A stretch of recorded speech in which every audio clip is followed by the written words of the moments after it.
Hello friends, मैं हूं मधुसूदन तिवारी और आप देख रहे हैं सीड्स ऑफ इंडिया। आज हम लोग इस सीरीज में सबसे पहले शुरू करते हैं सी लैंग्वेज को। तो सबसे पहली चीज इम्पोर्टेंट, कंप्यूटर लैंग्वेजेस हम लोग क्यों यूज करते हैं, क्या नीड है कंप्यूटर लैंग्वेजेस की हमें।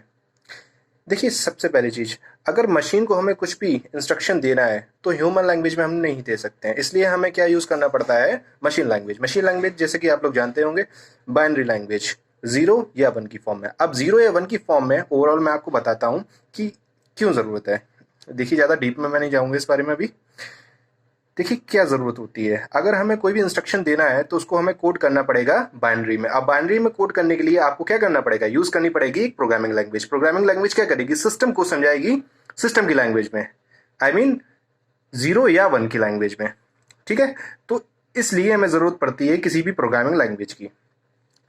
सिस्टम को कोई इंस्ट्रक्शन देना है, जैसे कि कोई सॉफ्टवेयर अगर आपको बनाना है तो सॉफ्टवेयर भी क्या है, प्रोग्राम्स होते हैं, सेट ऑफ प्रोग्राम्स होते हैं, मतलब सेट ऑफ इंस्ट्रक्शंस होते हैं। जो कमांड आप देते हैं वो सिस्टम में जाके वो इंस्ट्रक्ट करते हैं उसी हिसाब से हमारी प्रोसेस इंप्लीमेंट होती है। ठीक है, तो आज सबसे पहले हम बात करेंगे सी प्रोग्रामिंग लैंग्वेज। देखिए, सी लैंग्वेज जो हमारी है वो पीओपी बेस्ड है। पीओपी मीन्स फुल फॉर्म हो गई हमारी प्रोसीजरल ओरिएंटेड प्रोग्रामिंग लैंग्वेज। तो देखिए, सबसे पहले बात करते हैं कि सी लैंग्वेज को इन्वेंट क्यों किया गया था। सी लैंग्वेज को बेल लेबोरेटरी में इन्वेंट किया गया था, डेनिस रिची एंड उनकी जो टीम थी उसके थ्रू। एक पूरा ग्रुप हुआ करता था जिसके टीम के हेड हुआ करते थे डेनिस रिची। और इस लैंग्वेज को एक्चुअली कुछ मूवमेंट करने थे, कुछ चेंजेस करने थे, कुछ चीज़ें बिल्ड करनी थी, जिस वजह से सी लैंग्वेज को बनाया गया था। और सबसे ज़्यादा इंपॉर्टेंट रोल था इसका यूनिक्स ऑपरेटिंग सिस्टम में।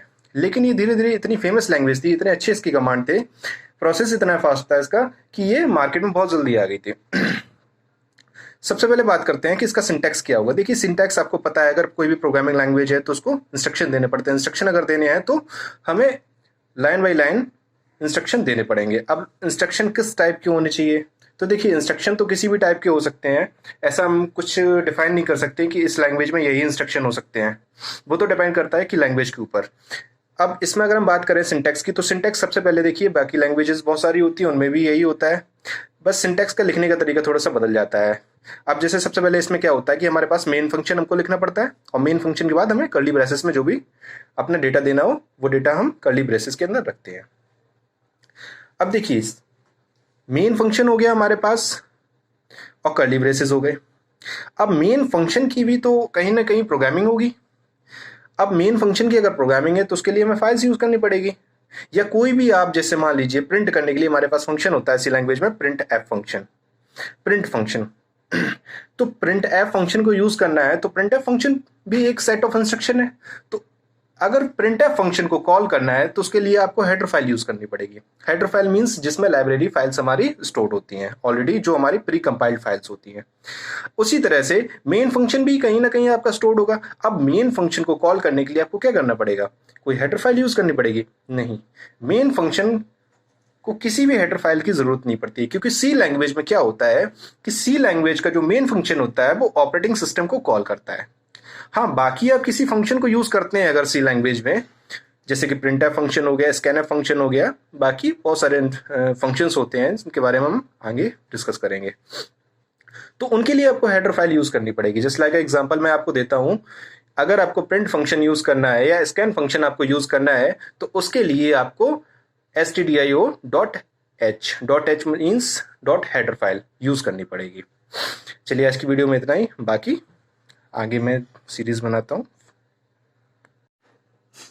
हेलो फ्रेंड्स, मैं हूं मधुसूदन तिवारी और आप देख रहे हैं सीड्स ऑफ इंडिया। आज हम लोग इस सीरीज में सबसे पहले शुरू करते हैं सी लैंग्वेज को।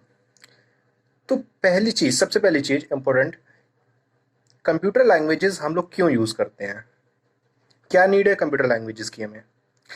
देखिए, सबसे पहली चीज, अगर मशीन को हमें कुछ भी इंस्ट्रक्शन देना है तो ह्यूमन लैंग्वेज में हम नहीं दे सकते हैं, इसलिए हमें क्या यूज करना पड़ता है, मशीन लैंग्वेज। मशीन लैंग्वेज जैसे कि आप लोग जानते होंगे, बाइनरी लैंग्वेज, 0 या 1 की फॉर्म में। अब 0 या 1 की फॉर्म में ओवरऑल मैं आपको बताता हूँ कि क्यों जरूरत है। देखिए, ज्यादा डीप में मैं नहीं जाऊंगा इस बारे में अभी।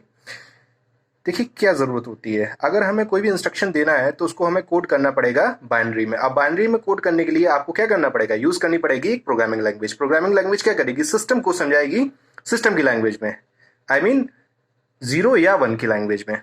ठीक है, तो इसलिए हमें ज़रूरत पड़ती है किसी भी प्रोग्रामिंग लैंग्वेज की। सिस्टम को कोई इंस्ट्रक्शन देना है, जैसे कि कोई सॉफ्टवेयर अगर आपको बनाना है, तो सॉफ्टवेयर भी क्या है, प्रोग्राम्स होते हैं, सेट ऑफ प्रोग्राम्स होते हैं, मतलब सेट ऑफ इंस्ट्रक्शंस होते हैं। जो कमांड आप देते हैं वो सिस्टम में जाके वो इंस्ट्रक्ट करते हैं, उसी हिसाब से हमारी प्रोसेस इंप्लीमेंट होती है। ठीक है, तो आज सबसे पहले हम बात करेंगे सी प्रोग्रामिंग लैंग्वेज। देखिए, सी लैंग्वेज जो हमारी है वो पीओपी बेस्ड है। पीओपी मीन्स फुल फॉर्म होगी हमारी प्रोसीजरल ओरिएंटेड प्रोग्रामिंग लैंग्वेज। तो देखिए, सबसे पहले बात करते हैं कि सी लैंग्वेज को इन्वेंट क्यों किया गया था। सी लैंग्वेज को बेल लेबोरेटरी में इन्वेंट किया गया था, डेनिस रिची एंड उनकी जो टीम थी उसके थ्रू। एक पूरा ग्रुप हुआ करता था जिसके टीम के हेड हुआ करते थे डेनिस रिची। और इस लैंग्वेज को एक्चुअली कुछ मूवमेंट करने थे, कुछ चेंजेस करने थे, कुछ चीज़ें बिल्ड करनी थी, जिस वजह से सी लैंग्वेज को बनाया गया था। और सबसे ज़्यादा इंपॉर्टेंट रोल था इसका यूनिक्स ऑपरेटिंग सिस्टम में। लेकिन ये धीरे धीरे इतनी फेमस लैंग्वेज थी, इतने अच्छे इसकी कमांड थे, प्रोसेस इतना फास्ट था इसका कि ये मार्केट में बहुत जल्दी आ गई थी।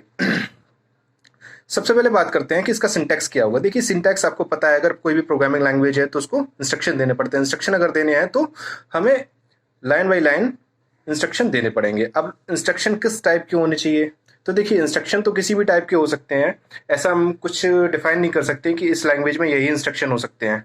वो तो डिपेंड करता है कि लैंग्वेज के ऊपर।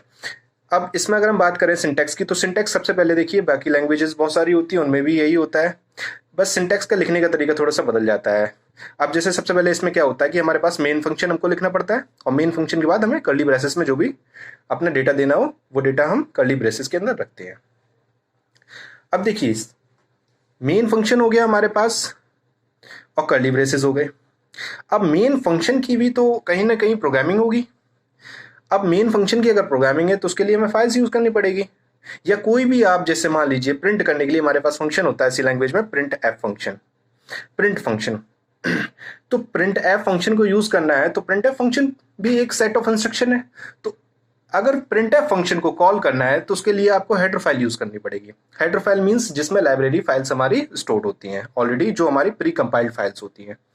उसी तरह से मेन फंक्शन भी कहीं ना कहीं आपका स्टोर्ड होगा। अब मेन फंक्शन को कॉल करने के लिए आपको क्या करना पड़ेगा, कोई हेडर फाइल यूज करनी पड़ेगी? नहीं, मेन फंक्शन को किसी भी हेडर फाइल की जरूरत नहीं पड़ती, क्योंकि सी लैंग्वेज में क्या होता है कि सी लैंग्वेज का जो मेन फंक्शन होता है वो ऑपरेटिंग सिस्टम को कॉल करता है।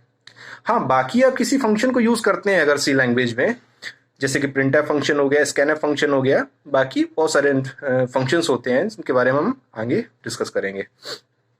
तो उनके लिए आपको हेडर फाइल यूज करनी पड़ेगी। जस्ट लाइक एग्जांपल मैं आपको देता हूं, अगर आपको प्रिंट फंक्शन यूज करना है या स्कैन फंक्शन आपको यूज करना है तो उसके लिए आपको stdio.h means dot header file use करनी पड़ेगी। चलिए, आज की वीडियो में इतना ही, बाकी